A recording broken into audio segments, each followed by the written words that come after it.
CNN News.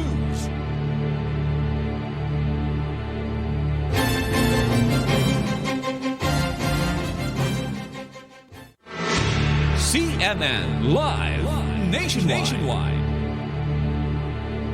Magandang umaga Ariel, magandang umaga Pilipinas. Bumagsak sa kamay ng mga otoridad ang isang notorious na drug pusher matapos makumpiskahan ng 3.4 na milyong pisong halaga ng shabu sa operasyon na isinagawa sa Cuenca, Batangas.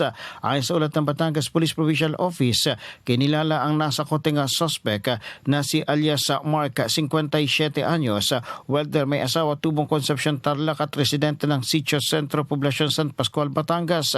Ayon sa report, bandang alas 3 ng hapon nang isagawa ng pinagsanib na operatiba ng Office of the Provincial Director Drug Enforcement Unit, Cuenca Municipal Police Station at Philippine Drug Enforcement Group ang operasyon laban sa suspect sa Barangay 7 sa nasabing bayan.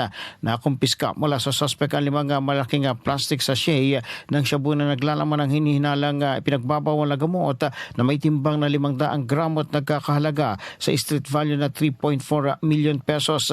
Na-recover din ang isang Android phone, isang body bag, isang weighing scale at 550 pesos na cash. 2 body-worn cameras ang ginamit upang matiyak ang transparency at tumpak ang dokumentasyon ng operasyon. Nasa kustodiya ng Batangas PPO ang suspect at naharap sa kasong paglabag sa Republic Act 9165.